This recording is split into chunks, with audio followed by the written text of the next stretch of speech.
Alih-alih bicara yang baik, dia katakan keluarkan yang kasar. Tak sadar keluar.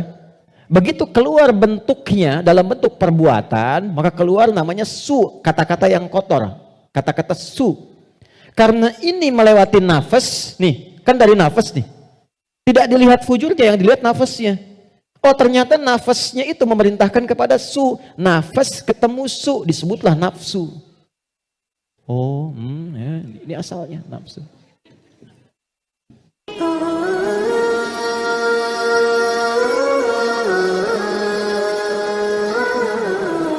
Kita mulai teman-teman sekalian dari Quran surah ke-91. Nanti silahkan dicek ya. Quran surah 91 itu Asy-Syams. Asy-Syams.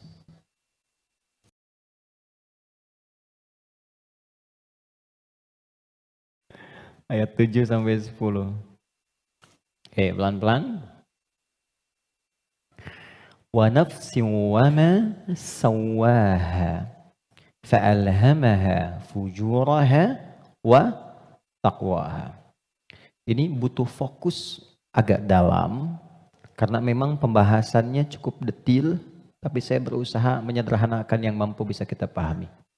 Wa nafsin wa ma sawwaha, dan demi nafas. Nafas diterjemahkan dengan jiwa. Wa ma sawwaha, yang telah dengan keagunganku aku sempurnakan penciptaan dan fungsinya. Fa'alhamaha fujuraha wa taqwaha. Maka demi menyempurnakan fungsi nafas ini, ditanamkanlah dua potensi. Dan ini yang akan mengendalikan semua perilaku kita dari ujung kepala sampai ujung kaki. Kuncinya ada di sini. Apakah pandangan ini akan baik atau mengarah kepada yang kurang elok? Perintahnya ada di sini. Baik, demikian seterusnya. Fa'alhamaha fujuraha, ini fujur, wa taqwaha, ini taqwa. Qad aflaha man zakkaha. Setiap orang yang mampu menjadikan kendali hidupnya bersumber dari potensi takwanya, maka seluruh perilaku hidupnya dari ujung kepala sampai ujung kaki akan mengantarkan ia pada kesuksesan dan kebahagiaan dari semua aspek kegiatan yang ia lakukan dalam hidup. Ini jaminan dari Allah. Jadi apapun yang Anda lakukan, Anda kerjakan, pekerjaan apapun yang sekarang sedang diikhtiarkan, itu akan cenderung terdorong mendekat kepada kebahagiaan dan kesuksesan jika patokan dalam mengendalikan itu semua bermuara dari sini. Wa qad khaba man dassaha, tapi bila yang digunakan sebagai acuannya adalah yang fujur, maka ini akan cenderung mengantarkan pada nestapa kehidupan. Tingkat yang paling rendah, khaba itu tingkat yang paling rendah. Mendapatkan celaan, hinaan, cacian, macam-macam, bahkan sebelum berpulang. Ya, yang tidak paling menyenangkan itu hidupnya dicela, wafat dicaci, pulang ke akhirat disiksa. Dan itu yang tidak paling mengenakan dalam kehidupan. Nah, sekarang dari satu surah ini, dari ayat 7 sampai 10, kita ingin dalami lebih kuat. Dan pendalaman ini menuntut kita untuk lebih fokus karena ini kaitan dengan diri kita sendiri. Apa itu nafas? Itu dulu. Nafas itu apa? Jiwa itu apa? Tempatnya di mana? Seperti apa yang kita rasakan pengaruhnya dalam hidup? Kita pindah dulu ke Quran surah 15 Al-Hijr ayat 28 sampai dengan ayat 30. Quran surah 15 ayat 28 sampai 30. Pelan-pelan. Wa idh qala rabbuka lil malaikati inni khaliqum basyara. Dan ingat, kalau ada idh itu maknanya 3. Ingat, pahami, renungkan. Jadi kalau kita membaca Quran dibuka dengan idh, diingatkan kita oleh Allah, ingat ya. Pahami apa yang akan kau baca ini, lalu renungkan itu pada dirimu yang paling dalam.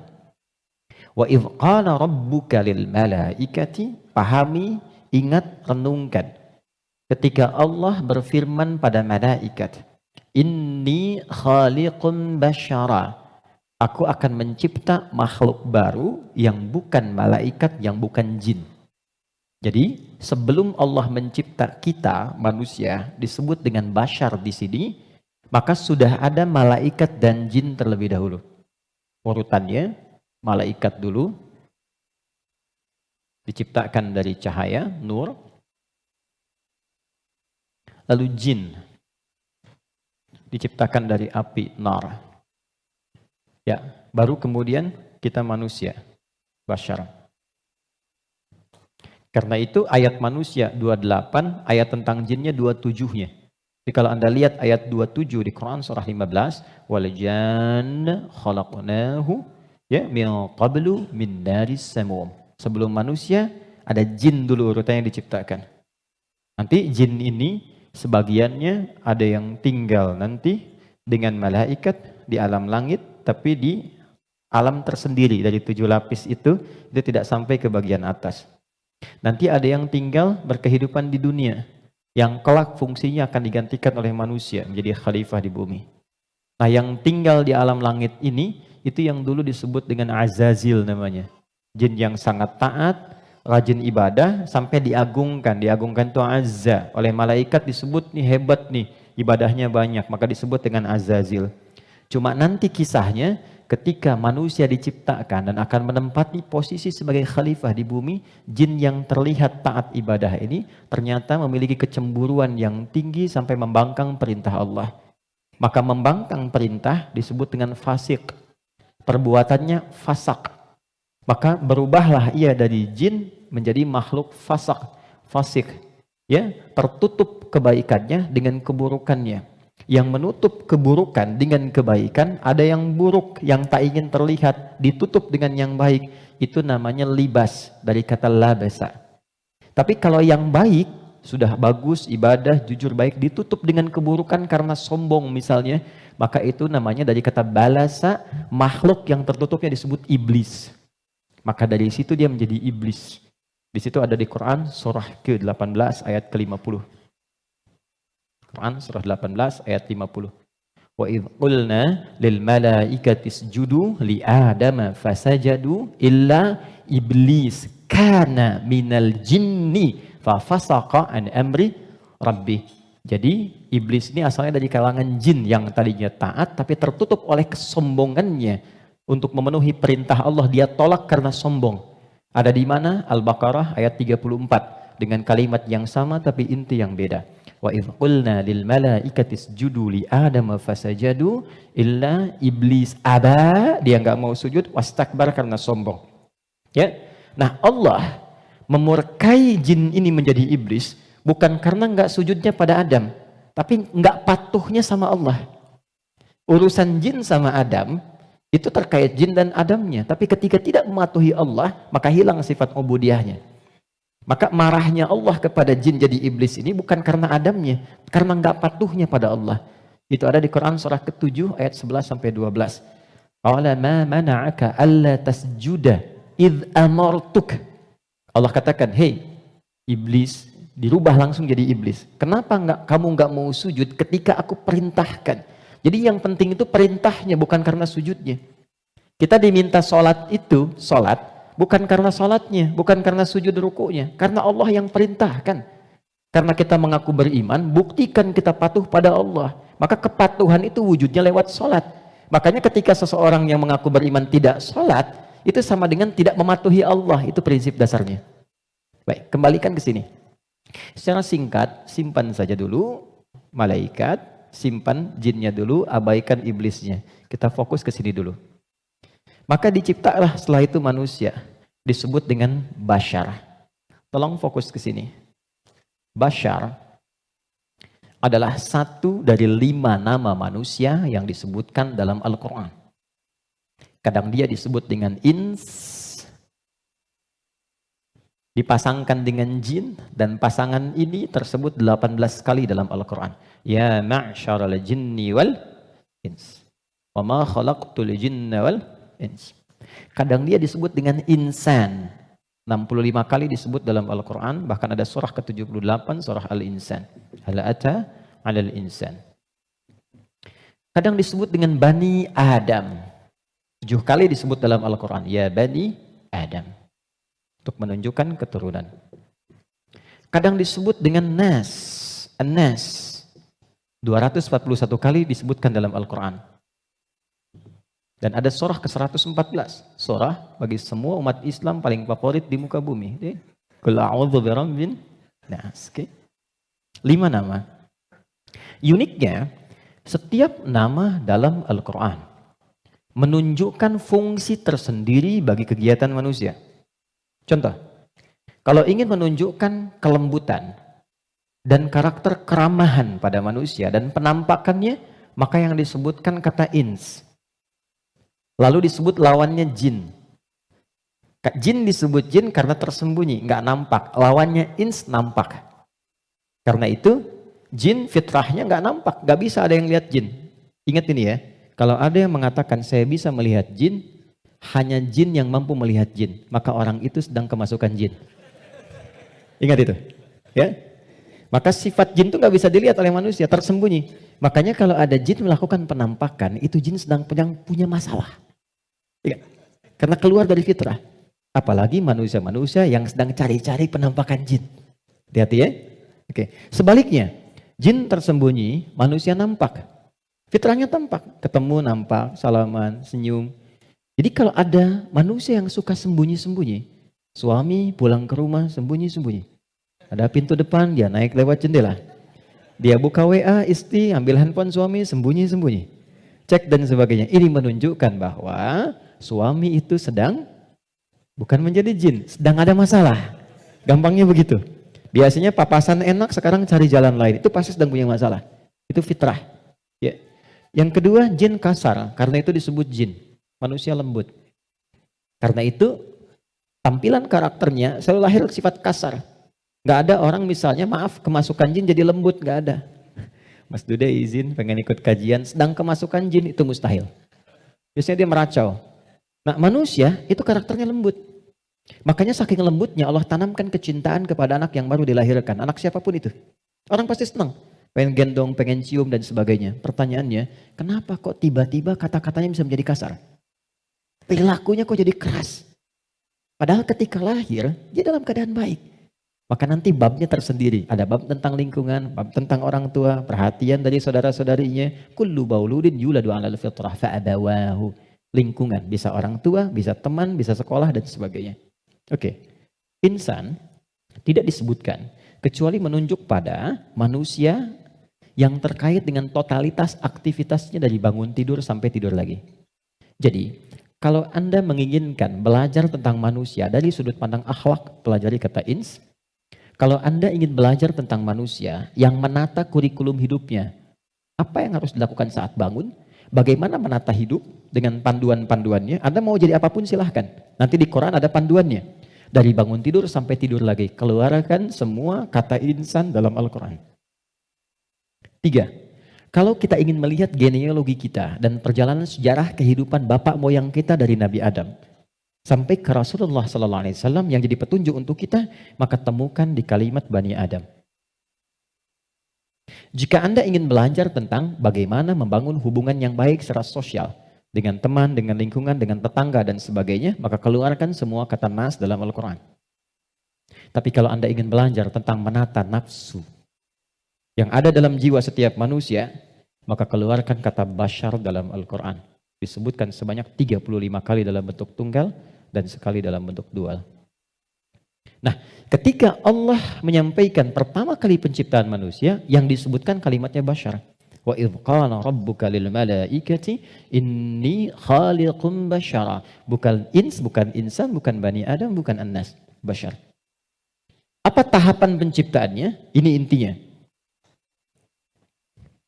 Wa idh qala rabbuka lil malaikati inni khaliqum basharan min salsalin min hama'in masnun fa idza sawaituhu. 1. Membentuk manusia, mencipta manusia ada 2 tahapan kata Allah. Pertama fisiknya dulu. Maaf, ini secara teori dulu ya. Baik. Fisiknya dulu. Jadi yang dibentuk berproses, fisik nanti berlangsung selama 4 bulan dalam kandungan.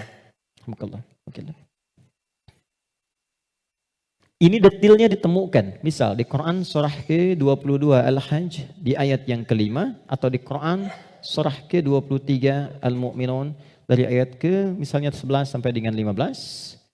Hadisnya di Al-Arba'in An-Nawawiyah nomor hadis yang keempat. Contoh, saya cepat bacakan. Inna ahadakum yujma'u fi batni ummihi arba'ina yawman nutfah. Setiap anak cucu Adam sebelum terlahir dari rahim ibundanya akan mengalami proses selama 40 hari pertama pertemuan spermatozoa dengan ovum, proses. Thumma yakunu mithla dzalika 'alaqah. 40 hari yang kedua membentuk zigot yang mulai menempel di dinding rahim, mulai berproses. Thumma yakunu mithla dzalika mudghah. 40 hari ketiga berbentuk mulai ada daging keratan, mudghah. Sekarang di kurikulum kedokteran di fase modul awal, namanya modul tumbang, tumbuh kembang, itu sama, diksinya sama, menggunakan kata mudghah. Pernah ada anak dari UIN kedokteran datang ke saya, Ustaz saya minta belajar. Saya bilang, Anda dari mana? Kedokteran. Berikan dulu semua modul Anda ke saya untuk saya pelajari dan saya belajar dari Anda, baru kemudian Anda boleh belajar dari saya. Maka saya temukan di antara modulnya ada kata mudghah di dalamnya. Baik, itu usia 4 bulan, 40 hari ketiga. 40 kali 3, 120 hari, 4 bulan. Thumma yursalu ilaihil malak fayanfukhu fihi ruh. Ini poinnya. Di usia 4 bulan ini, barulah diperintahkan oleh Allah ditiupkan roh. Karena itu kalau ada yang tengah mengandung, usia 4 bulan, itu rohnya sudah masuk. Ya? Dan di situ nanti ada tuntunan. Bagaimana mendidik anak sejak dalam masa kandungan. Kami pernah share ini di hari Quran dan dipraktekkan. Alhamdulillah begitu anaknya mulai bicara yang keluar Quran. Dan setelah itu dicek kemudian oleh ustadz yang mengecek ternyata telah hafal Quran 30 juz. Dalam baru bicaranya itu. Lalu diurutkan 3 tahun usia hafalan, 3 tahun usianya hafal Quran 30 juz. Di antara amalannya Quran surah ke-7 ayat 189. Falamma taghasyaha hamalat hamdan khafifah famarrat bi, sampai ke ujung ayatnya da'amallaha rabbahuma la in ataitana salihah lanakunanna minasyakirin. Jadi kalau ada yang sedang mengandung, di antara sunnah membacakan untuk anak itu suami istri. Bukan hanya istri saja, suami saja. Suami istri berdoa, itu doanya ada di Quran surah 7 ayat 189. Satu ayat ini saja. Ya, secara singkat. Saya agak cepat, roh ditiupkan. Nah, roh ini sumber kehidupan. Saya mau tanya begini, maaf ya, ini saya sederhanakan sekali. Kalau roh sumbernya dari mana? Halo? Roh sumbernya dari mana? Allah, oke? Baik, sumbernya dari Allah. Tahu dari mana? Quran surah ke-17 ayat 85. Wa yas'alunaka 'anir ruh qulir ruhu min amri Rabbi. Karena roh sumber kehidupan langsung yang ditiupkan pada fisik. Jadi generator kehidupannya di sini. Kalau nggak ada roh, nggak akan bergerak gini. Makanya orang meninggal, dicabut rohnya, sudah nggak bisa bergerak lagi. Nah, sumber roh itu sumber kehidupan dari Allah. Baik, sekarang saya tanya, kalau Allah maha baik tidak? Ada aibnya tidak? Ada cacatnya tidak? Lihat, kumpulan semua kebaikan, jika dikumpulkan, jujur, sabar, misalnya kan, kalau kita kumpulkan sifat-sifat baik itu, semuanya itu akumulasinya disebut dengan takwa namanya. Karena Allah itu maha baik, gak ada cacatnya, maka semua yang bersumber dari Allah pasti semuanya baik. Dan membawa sifat-sifat kebaikan. Perhatikan, fokus. Roh ini ketika ditiupkan, masuk ke dalam fisik manusia usia 4 bulan, dia membawa sumber-sumber kebaikan. Karena datangnya langsung dari Allah, diperintahkan masuk, maka membawa akumulasi kebaikan. Maka selain roh ini masuk ke dalam fisik, dia juga membawa potensi-potensi kebaikan yang disebut dengan takwa. Ini fa'alhamaha fujuraha takwa. Pelan-pelan. Kalau fisik ini langsung dari Allah atau ada proses dulu? Terbayang nggak maksudnya? Kalau roh itu kan langsung kan? Allah firmankan, masuk kan? Kalau fisik langsung tercipta ada proses dulu? Proses. Tadi kan sampai 4 bulan demikian. Sebelumnya ada proses dan sebagainya. Proses kan? Karena proses didahului dengan ikhtiar, maka tidak sama sifatnya dengan takwa. Dia membawa sifat bawaan disebut dengan fujur. Sekarang perhatikan, saya ilustrasikan. Bismillah. Ini ada gelas. Oke, kosong ya. Ini kalau kalau saya isi air bening, ya kosong kan? Saya bukan ingin sulap ya, cuma ingin tunjukkan. Kalau ini saya isi air bening nih, bening, oke? Bening. Lalu saya campur dengan kopi. Jadi apa warnanya? Oke, berubah warna kan? Intinya hitam misalnya. Saya kasih susu, berubah warna kan? Baik ya? Maka perhatikan baik-baik. Kalau kita ilustrasikan, ini ada tempat, dimasukkan kemudian air bening. Gambarkan yang bening itu takwa ini. Jelas? Takwa itu tadi sifat yang melekat kepada apa? Roh. Masih ingat? Kemudian dia bercampur dengan ini, sifat bawaan dari fisik. Kenapa saya sebut tidak langsung dari Allah, tapi melalui proses ikhtiar yang Allah tetapkan? Karena maaf sekali. Kenapa namanya disebut fujur? Karena ini berkumpul segala macam bentuk di sini. Apakah teman-teman mencari semua yang halal, yang dimasak oleh istri, masuk kemudian ke dalam mulut dan perutnya, dan terkonsumsi oleh janinnya? Apakah dipastikan semua halal? Kalau dia menjadi halal, akan jadi baik. Kalau dia menjadi syubhat, ya akan menjadi bercampur. Kalau dia dari yang haram, akan menjadi kotor. Karena itu yang bersumber di fisik disebut dengan fujur, yang ini pasti baik. Tadi saya katakan, kalau campurannya susu, bening, bagus, nyaman. Tapi kalau campurannya kotor, lumpur dan sebagainya, maka jadi bermasalah. Maka jangan pernah membawa sesuatu yang haram, dibawa ke rumah, apalagi dikonsumsi anggota keluarga. Karena itu pasti akan merusak dan berpengaruh kepada karakter. Karena masuknya ke sini. Itu pasti itu, pasti. Pernah ada riset begini, ini saya langsung lakukan. Saya baru pulang dari Tripoli, mengajar di satu tempat di Bekasi. Kemudian tiba-tiba ada anak yang tidak biasa. Ini menarik ini. Anaknya unik sekali. Tapi ibunya salihah. Rajin, bapaknya salihah. Bapaknya saleh, ibunya salihah. Jadi rajin ke majelis ilmu dan anaknya unik. Nah, qadarullah alhamdulillah bertahan dengan kami itu sampai selesai belajar. Ibunya tiba-tiba datang. Alhamdulillah Ustaz katanya. Anak saya bisa bertahan. Emang kenapa Bu? Tidak pernah dia bisa bertahan di satu tempat. Baik di pengajian apalagi di sekolah. Kecuali setelah 5 menit gurunya akan datang mengantarkan ia kepada saya. Mohon dibawa pulang. Karena kami tak sanggup mengajarinya lagi.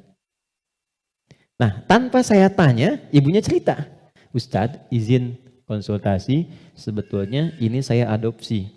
Karena dulu kami mencoba menyelamatkan. Saya bekerja sama dengan kawan saya yang public figure juga perempuan. Menyelamatkan 2 anak kembar dari perilaku orang tua yang ayahnya pencuri, ibunya suka mabuk. Jadi begitu sedang mengandung, ibunya masih minum minuman yang diharamkan itu. Maka itu berpengaruh kepada janinnya, lahir ia. Nah mengeluarkan itu nggak mudah tuh, karena sudah menjadi daging. Maka harus disupport lagi dengan yang halal, ditanamkan lagi yang baik-baik supaya keluar itu.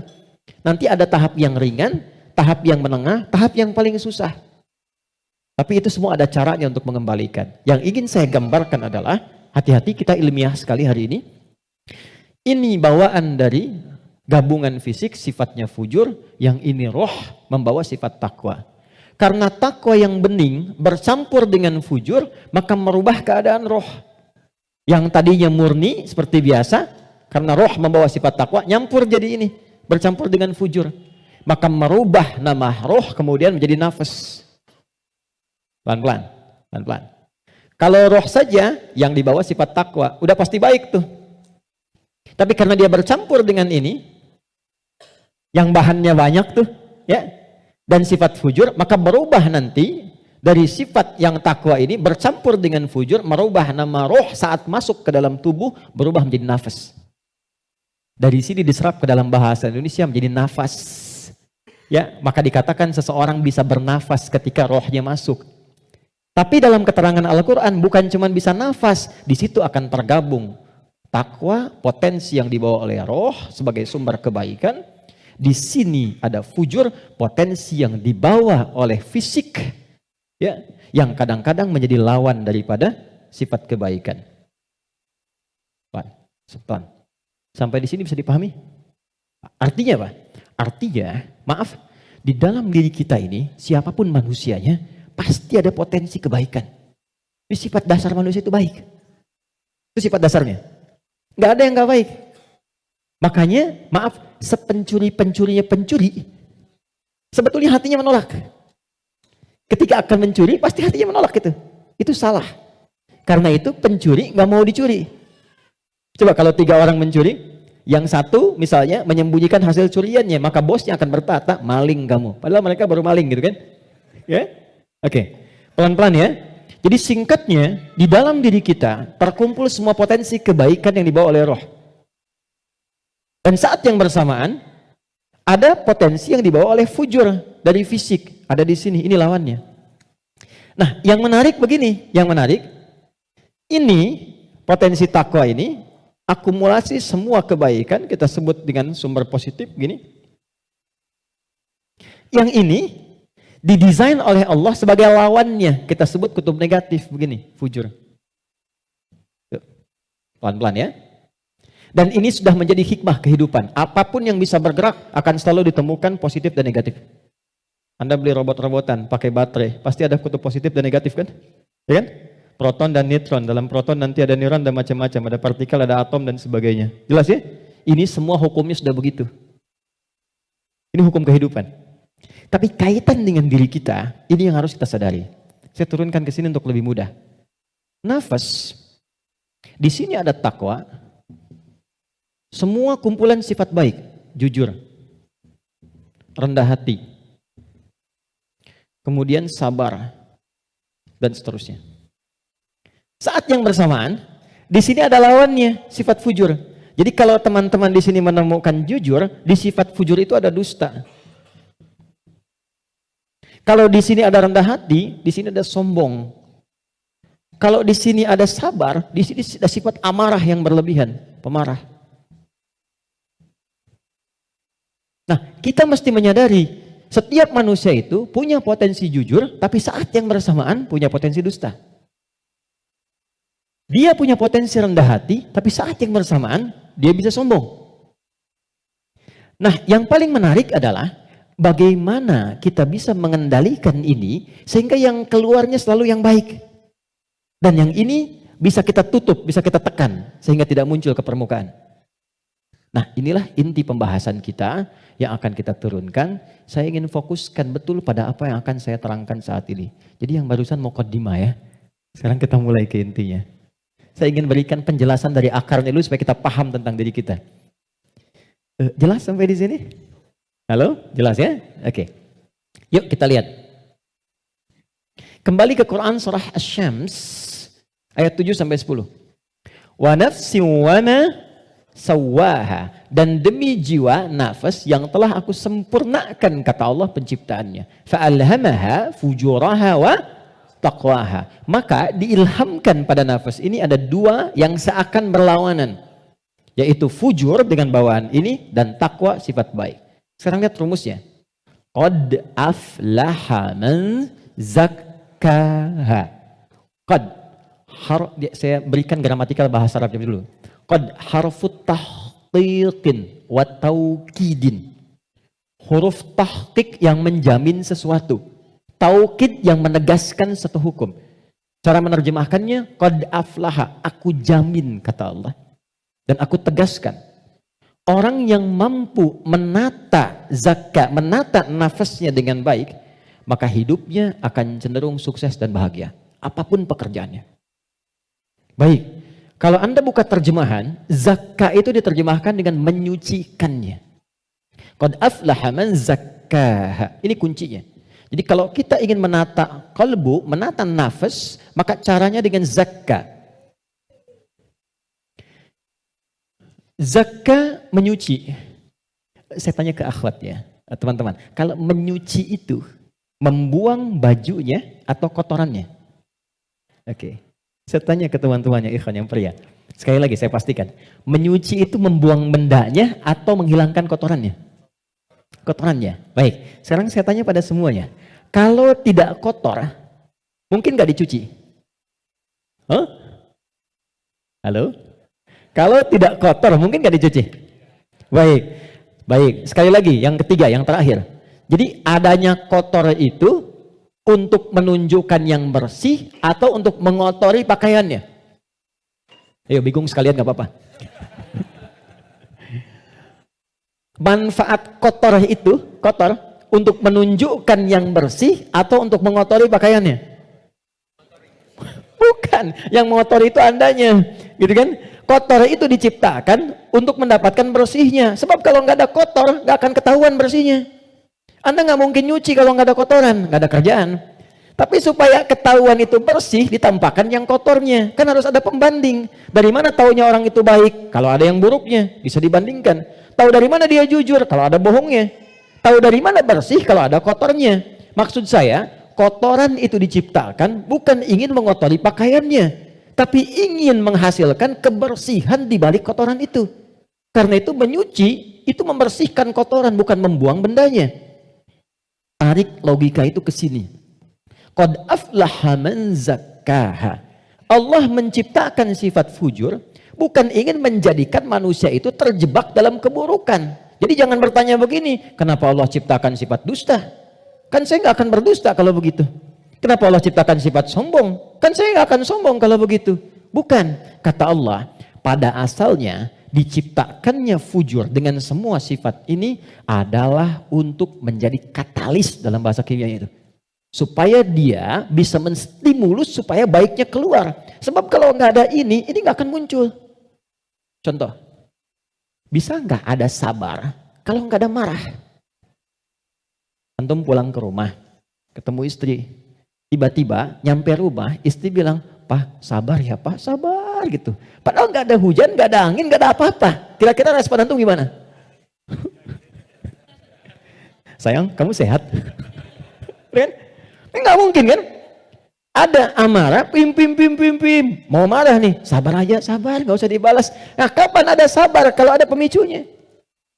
Kapan ditemukan jujur? Ketika ada dusta. Jadi dusta itu diciptakan bukan ingin menjadikan Anda sebagai pendusta, tapi sebagai katalis supaya jujurnya muncul. Sabar diciptakan dan marah diciptakan untuk supaya yang baiknya muncul. Sebab kalau nggak ada marah, sabarnya nggak akan naik. Paham nggak sampai di sini? Nah, cara kita mengolah dibalik. Kata Quran, qad aflaha man zakkaha. Kalau satu waktu terjadi muncul dorongan yang mendorong dari sini, fujur ke nafas. Cara kerjanya begini supaya lebih paham. Gak apa-apa, saya menghapus saja. Bismillah. Jam 3 saya dari Bandung, ya Allah. Aku sudah hari Kamis. Saya nerangkan sendiri. Oh, apa? Kehormatan bagi saya Presiden Musyawarah. Enggak usah ini aja, supaya nggak ada beban. Jazakallah. Gak apa, ini aja. Baik. Kasih banyak. Jazakallah khair. Semoga dapat tambahan rahmat. Amin. Cukup? Ya, dipegang aja nanti kalau ada keperluan lagi. Oke. Gini teman-teman. Saya mulai dari sini dulu. Ini agak mahal tapi butuh fokus. Ini nafas. Nafas itu inti jiwa nih di sini. Kelihatan ya? Intinya di sini. Di dalam inti ini ada lagi turunan tadi. Saya kebawahkan dulu, di takwa, semua sifat baik. Yang ini fujur. Ini lawannya. Nafas itu adanya di dalam kolbu. Kolbu begini. Yang sering terjemahkan dengan hati. Adanya di sini. Kolbu. Kolbu adanya di sodrun. Nih, ini. Masih ingat teman-teman kalau sholat kan, Allahu Akbar tangannya di sini kan? Ini posisi tangan ini sodrun. Di dalam sodrun ada kolbu. Nih, ini ada sodrun. Semua apa yang kita lakukan, sumbernya dari sini. Misal, kita mau bicara nih, kalau yang keluar baik, itu ini yang perintahkan dari sini. Ke sini, ke kolbu, sodrun keluar, ditembuskan langsung ke akal, kita keluarkan sepersekian detik. Kalau yang keluar yang buruk sumbernya dari sini. Jelas? Nah, saya ingin katakan dulu sebentar. Setan sudah meminta kepada Allah sejak Adam diturunkan supaya diberi kewenangan untuk menggoda yang ini. Itu nanti ada di surah An-Nisa di ayat yang ke-118. Dari ayat 116 sampai 118. La'anahullah wa qala la'attakhidanna min ibadika nasiban mafruḍa. Ketika dia dilaknat oleh Allah, dia berkata, ya Allah, izinkan aku menggoda satu bagian dari manusia. Maksudnya yang ini. Di sini sumber keburukan nih. Dalam bahasa Arab, buruk itu disebut dengan su namanya. Su, gini. Pelan-pelan. Nah, setan menggoda, memprovokasi dengan halus. Memprovokasi dengan halus itu bahasa Arabnya waswas. Waswasa yuwaswisu. Halus sekali. Dia masuk lewat sini, sodrun, jamaknya sudur, jamak dari sodrun sudur karena manusianya banyak. Di Quran surah ke-114, alladzi yuwaswisu fi sudurin nas. Dia menggoda ke sini, ke kolbu, ke sini. Alih-alih bicara yang baik, dia katakan keluarkan yang kasar. Tak sadar keluar. Begitu keluar bentuknya dalam bentuk perbuatan, maka keluar namanya su, kata-kata yang kotor, kata-kata su. Karena ini melewati nafas, nih, kan dari nafas nih. Tidak dilihat fujurnya, yang dilihat nafasnya. Oh, ternyata nafasnya itu memerintahkan kepada su. Nafas ketemu su, disebutlah nafsu. Oh, ya, ini asalnya nafsu. Ini asal kalimat nafsu. Dari mana ini ditemukan? Quran surah ke-12 ayat 53. Paling kiri sebelah atas di mushaf. Quran surah 12 Yusuf ayat 53.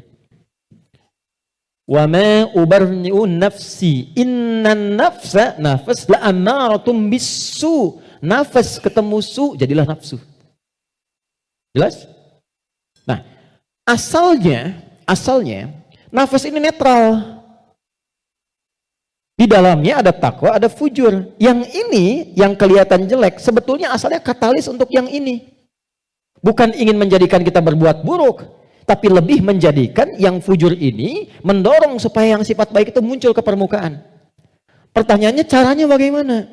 Kata Quran, qad aflaha man zakkaha. Zakka sifatnya disebut tazkiyah. Cara paling gampang memahaminya adalah ketika muncul dorongan yang kurang bagus, cari cepat lawannya yang baik, yang ini. Karena ini diciptakan untuk memunculkan yang takwa. Jadi ketika Anda menemukan ada yang dusta, bukan mengajak Anda berdusta, tapi supaya Anda memunculkan kejujuran dalam diri Anda. Ketika ada seseorang misalnya datang dengan kesombongan, maka itu adalah pelajaran bagi kita supaya jangan ikut sombong. Yang dimunculkan sifat rendah hatinya. Dicari lawan terbaliknya. Itu poinnya. Prakteknya bagaimana? Contoh. Apa lawan cemberut? Lawan cemberut apa? Senyum. Jadi kalau istri cemberut, harusnya antum senyum. Cemberut dititipkan kepada istri bukan membuat antum supaya marah atau mengintegrasi, tapi supaya antum senyum. Antum pulang ke rumah, lihat istri sedang cemberut. Oh, cemberut, lawannya apa? Senyum. Sayang, kok cemberut? Kayaknya kenal. Sling, ada hadiah iPhone 14 Pro Max misalnya. Contoh. Dalam hidup itu simpel sebetulnya, cari lawannya. Sedih lawannya apa? Senang. Ketika ada seseorang sedih, cari apa yang bisa membuat dia senang. Ya, ketika seseorang misalnya sedang gelisah, cari ketenangan. Ketika ada seorang berbuat sombong, antum datang dengan kerendahan supaya mengajarkan dia kembali kepada sifat rendah hati ya. Kalau semua orang bisa melakukan semua ini, walaupun tidak mudah mengerjakannya, maka kata Allah hidupnya akan cenderung bahagia. Itu asalnya. Tapi problemnya adalah di sini ada setan yang memberikan waswas supaya ini muncul dominan. Apa yang bisa mencegah dan menghambat setan supaya tidak menjadikan manusia dominan dengan sifat fujurnya dibanding takwanya? Sebelum sampai ke sana, saya ingin jeda dulu. Saya ingin simpulkan dulu konsep dasarnya. Jika kita ingin menata nafas dengan baik, sehingga tidak didominasi oleh nafsu, sifat-sifat yang kurang bagus, maka setiap mendapati kekurangan-kekurangan atau hal yang kurang positif dari siapapun lawan kehidupan kita, maka cepat munculkan lawan baiknya. Kadang-kadang yang diuji bukan kita, yang diuji orang lain, tapi yang disasar hikmahnya kita. Itu namanya fitnah. Jadi fitnah itu tidak harus selalu tuduhan.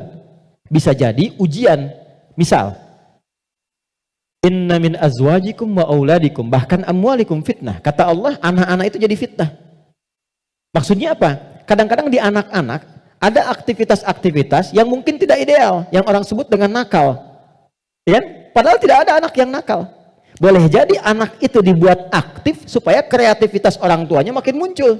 Jadi ketika Anda melihat anak-anak punya ekspresi tersendiri, lihat dulu dari yang kurang bagus itu apa yang dimunculkan yang baik supaya keluar. Itu caranya.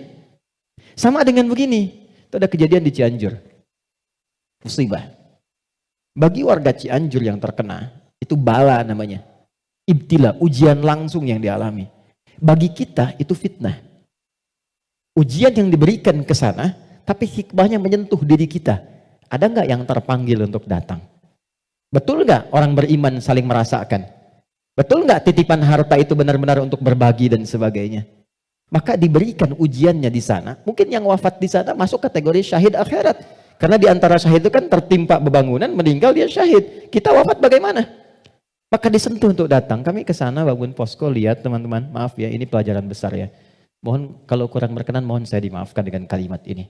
Demi Allah saya katakan, rumah yang mewah sampai yang biasa hancur. Dan yang paling menarik bukan itu. Yang paling menarik hati kita untuk merenungkan. Bahkan rumah yang masih bertahan pun dan masuk kategori mewah, tidak ada yang berani penghuninya untuk datang ke tempat itu. Dia lebih memilih mengungsi atau tinggal di tenda-tenda yang bahkan jauh dari kata layak. Pertanyaan saya, jadi yang selama ini dikumpulkan kerja keras siang dan malam, jadilah sesuatu yang mewah itu, kendaraan yang hebat itu, lalu untuk apa kalau tidak digunakan dan dinikmati ketika Allah memudah membalik itu dalam sepersekian detik? Maka saya ingin katakan pada teman-teman, jangan sampai terjadi dalam satu masa, dalam satu waktu, sudah kerja, lelah, capek dan sebagainya, tapi karena hubungan yang jauh dari Allah, atau karena sebab tertentu, justru berbalik nikmat itu menjadi sesuatu yang bahkan tidak bisa dinikmati secara langsung. Itu pesan pertama. Tapi jangan disimpulkan bahwa di sana ada maksiat dan sebagainya, tidak ke situ arahnya. Boleh jadi mereka ditetapkan oleh Allah untuk mendapatkan kemuliaan karena datang keluarga-keluarga besar membawa sesuatu yang bahkan belum pernah mereka lihat sebelumnya. Yang gak pernah menemukan makanan-makanan yang mungkin menurut kita enak dan layak. Yang merasakan perhatian, merasakan bantuan-bantuan, kenal saudaranya, yang gak ada masjid dibangunkan masjid lagi, yang wafatnya syahid. Kita siapa? Dan bagaimana cara kita kembali kepada Allah Subhanahu wa Ta'ala? Nah, itu fitnah. Ujiannya di sana yang merespon kita di sini. Terkadang adanya pada tetangga kita. Tetangga yang sakit, dibuat sakit bukan karena ingin menjadikan dia sakit. Boleh jadi Allah ingin menguji Anda sebagai tetangganya, sikapnya bagaimana? Itu cara melihatnya. Tetangga Anda ada kekurangan, mudah bagi Allah menjadikan dia kaya. Tapi Allah titipkan kepada Anda tetangganya supaya Anda merespon harta yang Allah titipkan untuk berbagi. Contoh lain, Anda sudah ke masjid. Anda punya tetangga, belum mau ke masjid. Dijadikan ia menjadi tetangga Anda, bukan untuk Anda caci, atau Anda katakan, tuh saya punya tetangga gak pernah ke masjid. Bukan. Boleh jadi Anda ditempatkan di situ, sehingga mendapat bagian dari dakwah untuk mendoakan dia supaya ke masjid. Ada orang bertanya, saya tanya begini, satu jamaah, apa hukumnya ada tetangga masjid tinggal di samping masjid 5 meter jaraknya dari masjid, bahkan toa masjid menghadap ke rumahnya begini, tapi dia belum mau ke masjid? Oh, jawabannya beragam. Dosa Ustadz, haram Ustadz. Ada yang bilang bakar rumahnya. Hukumnya ajak dia ke masjid. Hukumnya ajak dia ke masjid. Ini sederhana. Tipis bahasannya, tapi kalau kita praktekkan dalam kehidupan di rumah tangga, suami dengan istri, dengan anak, anak dengan ayah, dengan ibu, ini dibawa, kita datang ke ibu sedang cemberut, buat beliau tersenyum. Lihat pasangan sedang gelisah, buat dia lebih tenang. Lihat anak sedang menangis, buat dia tertawa. Nabi SAW kedatangan seseorang menyampaikan, ya Rasulullah, si fulan berjuang fi sabilillah, ikut ke medan perang, tapi ibunya menangis. Dipanggil oleh Nabi, anak itu katakan, irja, pulang kamu, bikin ibumu tertawa seperti engkau membuatnya telah menangis. Ini konsepnya.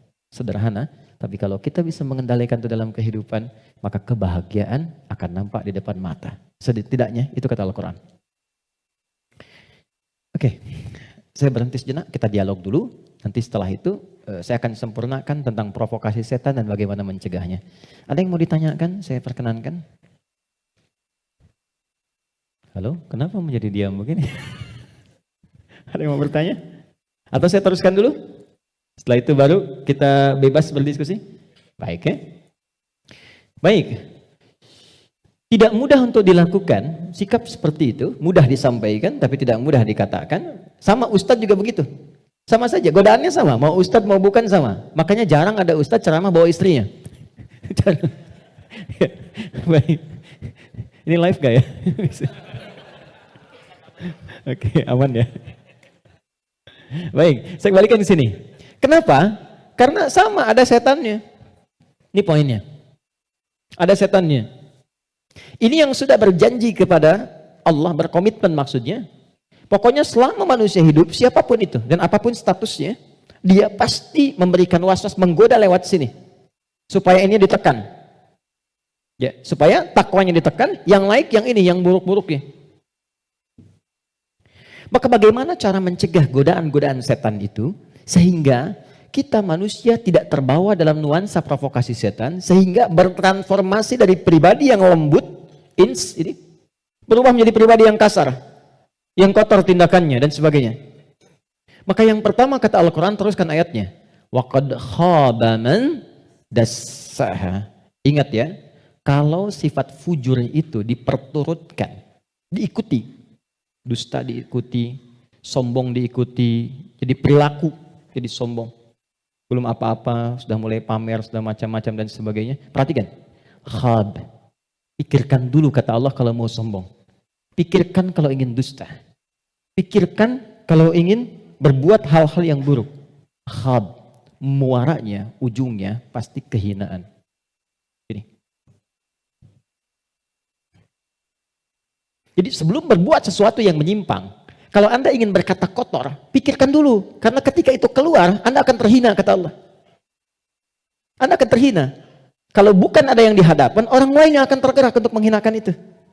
Karena itu tidak sedikit orang yang mengeluarkan kata-kata kotor dalam kehidupan, terekspos kemudian, bukankah dirinya menjadi rendah?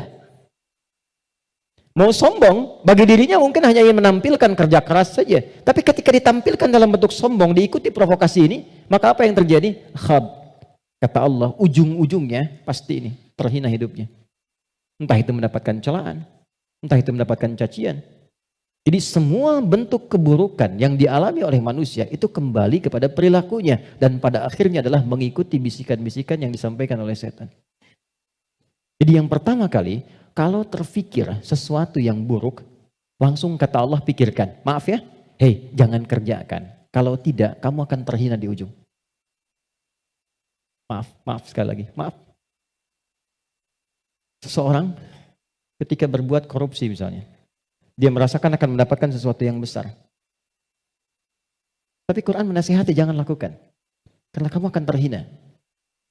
Betapa itu terbukti ketika dia diketahui, entah itu KPK, kejaksaan atau polisi, menangkap dan seterusnya. Perhatikan, apa hukuman yang didapatkan dalam kehidupan sosialnya? Cacian, makian, celaan. Dan yang paling dahsyat, bukan hanya orang yang melakukan, sampai anaknya dapat bagiannya. Padahal tidak pernah mengerjakannya. Keluarganya mendapatkan bagiannya, padahal tidak pernah melakukannya. Karena itu, masuk kepada yang kedua. Nahnu narzuqukum wa iyyahum, atau nahnu narzuquhum wa iyyakum. Ada dua ayat. Kaidah-kaidah perilaku dan rizki, ada yang terwariskan. Yang kedua, kata Allah, kalau kamu merasa bisa menanggung kehinaan pada dirimu, pikirkan keluargamu. Contoh. Anda mengatakan, saya belum menikah Ustadz, tapi Anda kan punya ayah, punya ibu. Jadi kalau Anda berbuat sesuatu yang buruk, orang tua Anda akan kena. Anda berbuat maksiat, terjebak dengan perbuatan buruk, menggunakan benda-benda yang haram misalnya, atau mencuri atau macam-macam, waliyadzubillah. Dilakukan itu, diketahui, diekspos di publik, bukan punya Anda, bukan hanya Anda, ibu Anda akan kena, ayah Anda akan kena. Karena itu kata Quran, sebelum Anda berbuat yang kurang baik sebagai anak, pikirkan dulu orang tua. Jadi kalau merasa sebagai anak saya akan menanggung itu nggak apa-apa, pikirkan orang tua Anda. Apa tega ibu yang telah mengandung, melahirkan, merawat, mendidik, ayah yang penuh dengan peluh, merawat Anda, menyayangi Anda, menemani Anda saat tidur, tiba-tiba hanya mendapati keburukan yang dari Anda kerjakan. Mendapati limpahan keburukan dari hasil kreasi anaknya. Satu. Tapi kalau Anda orang tua, maka ingat anak dan keluarga. Saya sedih ya dapat beberapa informasi yang kadang-kadang dari instansi pemerintahan juga konsultasi. Salah satunya yaitu kok masih ada yang nekat berbuat seperti ini. Anda bisa bayangkan seorang bapak korupsi, anaknya dibully di sekolah sampai dia putus sekolah. Salah apa anaknya? Ibunya berbuat maksiat, ketahuan. Keluarganya yang kena. Suaminya yang hancur karirnya.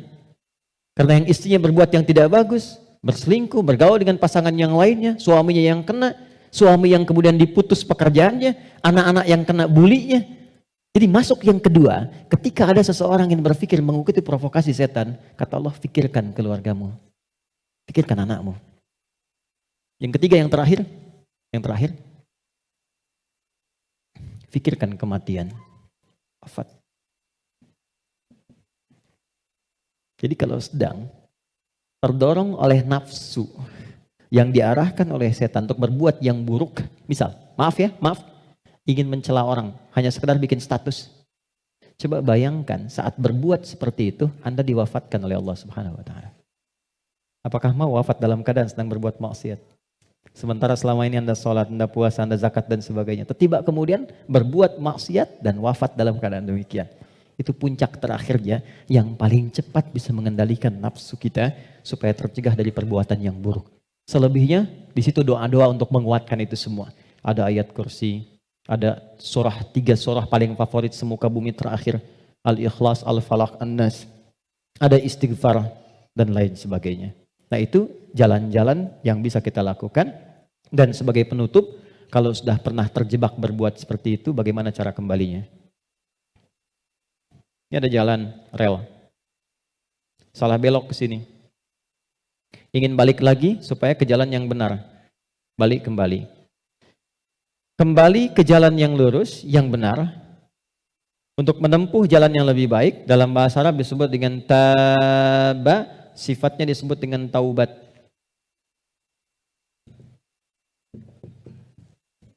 Maka muncullah ayat taubat. Quran surah ke-4 ayat 17. Quran surah ke-4 ayat 17. Saya berhenti dan berakhir di sini. Ada?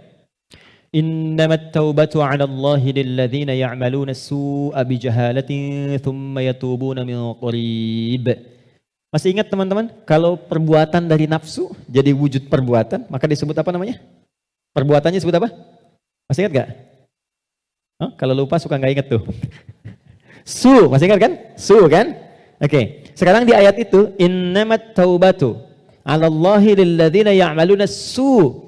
Kata Allah, kalau ada yang pernah terjebak berbuat buruk dalam hidup, kata-katanya keluar kotor, tindakannya nggak bagus, hartanya didapatkan dari jalan yang tidak baik misalnya, terus dia ingin merubah itu, dia merasa saya diprovokasi oleh setan, terjebak oleh nafsu, pengen berubah, pengen menghilangkan itu semua, maka apa yang harus dilakukan? Tsumma yatubuna min qarib. Ini yang indah nih, bab ini yang paling penting, mohon fokus baik-baik. Ini yang paling penting dan ini yang paling dahsyat yang bisa kita dapati saat ini. Tsumma yatubuna min qarib. Ini kalimatnya. Gak perlu dihapus dulu, biarkan dulu saja. Nih, teman-teman gini. Kemudian saat dia sadar itu salah, dia bergegas ingin segera memperbaiki. Kalimat ini menjadi mahal karena ada informasi di dalamnya dan ini rahasia. Mohon dijadikan antara kita saja di hari ini ya. Perhatikan kalimatnya. Ternyata, maaf, seburuk-buruknya perbuatan yang pernah dikerjakan oleh manusia, rahmat Allah menjadikan setiap manusia itu selalu mendapat kesempatan cahaya untuk kembali. Karena itu, seburuk apapun perbuatan yang pernah dilakukan, pasti akan ada kilatan di hati kita yang mengingatkan, apa masih mau begini terus? Bisa nggak saya berubah? Pernah nggak merasakan itu? Ya, bisa nggak saya tahajud malam? Bisa nggak saya sholat? Sampai kapan saya mau begini? Nah itu yang mahal. Kadang-kadang datangnya lewat renungan, kadang-kadang datangnya lewat pandangan. Misal Anda pulang dari pekerjaan, kok tiba-tiba Anda lewat ke depan masjid, yang banyak orang sedang menunaikan sholat. Tiba-tiba Anda lewat ke pesantren yang anak-anak kecil sudah bawa mushaf, pengen menghafal. Sedang melihat kan? Pertanyaan saya, kok bisa Anda lewat situ, padahal bisa melalui jalan yang lain? Itu kalau bukan sayang Allah, gak mungkin diberikan demikian. Kadang-kadang lewat pendengaran. Kadang-kadang pendengaran dan penglihatan. Pendengaran misal, ta'lim di masjid, Masjid Raya Pondok Indah, atau misalnya MRBJ di sini. Suara keluar, Anda lewat situ. Begitu Anda lewat, terdengar kalimat, bertobatlah kepada Allah sebelum kita semua wafat. Padahal kalimat itu ditujukan pada jamaah yang di dalam, tapi suaranya keluar, Anda yang dengar. Kok bisa Anda dengar itu gitu? Kadang-kadang pendengaran dan penglihatan. Anda pengen lihat YouTube, ngecek yang lain, tapi yang keluar pengajian. Yang paling dahsyat jawaban dari pertanyaan Anda selama ini. Nah, itu yang dimaksudkan. Kalau Anda mengalami momentum seperti itu, kata Quran, cepat ambil. Karena Allah sedang memberikan kasih-Nya secara langsung tanpa campur tangan siapapun. Biasanya, kalau dalam kondisi seperti itu disambut oleh seorang hamba, maka muncullah rahmat Allah pada saat itu yang akan langsung merubah hamba itu menjadi kekasih Allah Subhanahu wa taala. Makanya tidak sedikit orang menjadi kekasih Allah. Kekasih itu maksudnya sangat dekat dengan Allah sampai doa pun baru minta udah dijawab. Siapa di antara mereka aulia Allah itu? Rata-rata ada di antara mereka yang tadinya pelaku maksiat. Terus merasakan nikmatnya taubat, meningkat ibadahnya, dan sekatnya seakan-akan menjadi jauh, terpisah, lepas dari dirinya, nyambung ke Allah begitu cepatnya. Doanya cepat terjawab, zikirnya terasa dengan nikmat. Itulah aulia Allah. Nah, jadi yang ingin saya katakan adalah, kalau satu kali berbuat salah, terfikir, kemudian ada kilatan di hati kita, di pikiran kita, atau mendengar atau melihat sesuatu, mengarahkan kita untuk bertobat, cepat ambil itu. Cepat ambil. Itu yang dimaksud Quran surah ke-29 di ayat yang terakhir. Walladzina jahadu fina lanahdiyannahum subulana. Setelah itu, sesali perbuatan yang pernah dikerjakan, minta ampun pada Allah. Kalau terkait dengan manusia, minta maaf. Datangi. Dan jangan merasa sungkan. Jangan merasa sungkan. Kenapa berani berbuat salah tapi tidak berani meminta maaf? Datangi, minta maaf. Apapun yang ia lakukan, kata-kata dan sebagainya, tidak akan pernah mengambil hak Anda. Tidak akan mengambil kesempatan Anda, waktu Anda, tapi membebaskan semua sekat yang ada dalam jiwa kita. Tapi kalau orang lain yang salah, maafkan dulu. Memaafkan orang itu akan menghilangkan sekat dalam diri kita, sehingga tidak pernah memikirkan dia lagi. Tapi tidak menyelesaikan persoalan dia dengan Allah. Jadi tetap dia dihisab oleh Allah sebelum dia minta maaf pada kita. Ini nggak ada ruginya. Paham ya? Karena itu kalau ada kilatan di pikiran kita mengajak untuk bertobat, cepat respon, sesali perbuatan itu, berjanji tidak mengulangi, dan mengganti dengan perbuatan baik. Apa tandanya taubatnya diterima? Tandanya semua perbuatan yang jelek yang pernah keluar dari lisan, dari mata, dari telinga sampai ujung kakinya, misal, maka berganti menjadi perbuatan baik. Itu tandanya hamba itu diterima taubatnya oleh Allah Subhanahu wa taala. Saya tutup dengan hadis Nabi sallallahu alaihi wasallam. Innallaha idza ahabba 'abdan ibtalah. Allah kalau mencintai seorang hamba maka mengujinya. Kadang-kadang di antara ujian itu, kalau manusia tidak bisa memanagenya, ada yang mengantarkan pada sifat-sifat buruknya. Maka muncullah keterangan yang kedua langsung dari Al-Quran. Innallaha yuhibbut tawwabina wa yuhibbul mutatahhirin. Allah sangat mencintai pelaku maksiat yang mau bertobat dibandingkan dengan orang soleh yang tidak pernah merasa salah. Ingat ya, Allah sangat mencintai pelaku maksiat yang mau bertobat dibandingkan orang soleh yang tidak pernah merasa salah. Silahkan bikin status. Itu dari Al-Quran. Oke ya? Saya kira itu yang bisa saya sampaikan. Kita berdoa kepada Allah Subhanahu wa taala, mudah-mudahan doa kita bisa dikabulkan dan mendapatkan nilai kebaikan sisi Allah Subhanahu wa taala. Allahumma taqabbal minna innaka antas sami'ul alim wa tub 'alaina innaka antat tawwabur rahim. Allahumma arhamna ya arhamar rahimin. Ya Allah, mohon rahmati siapapun yang ada di ruangan ini atau yang mungkin bersambung bersama kami dalam kebaikan. Rabbana la tada' lana fi maqamina hadza wa fi kulli maqamin dhanban illa ghafarta. Ya Allah, mohon jangan biarkan ada satupun di antara kami yang hadir saat ini kecuali Engkau ampuni segala dosa-dosanya. wala hamman illa farajtah. Jika ada yang merasakan kegelisahan, jangan biarkan ia pulang kecuali Engkau telah tenangkan keadaan hatinya. Wala asiran illa yassartah. Jika ada yang mengalami kesulitan dalam hidupnya, maka mohon ya Allah ringankan dan hilangkan semua kesulitannya. Rabbana atina fid dunya hasanah wa fil akhirati hasanah wa qina adzabannar. Wa sallallahu ala sayyidina Muhammad wa ala alihi wa sahbihi ajma'in wa akhiru da'wana alhamdulillahi rabbil alamin.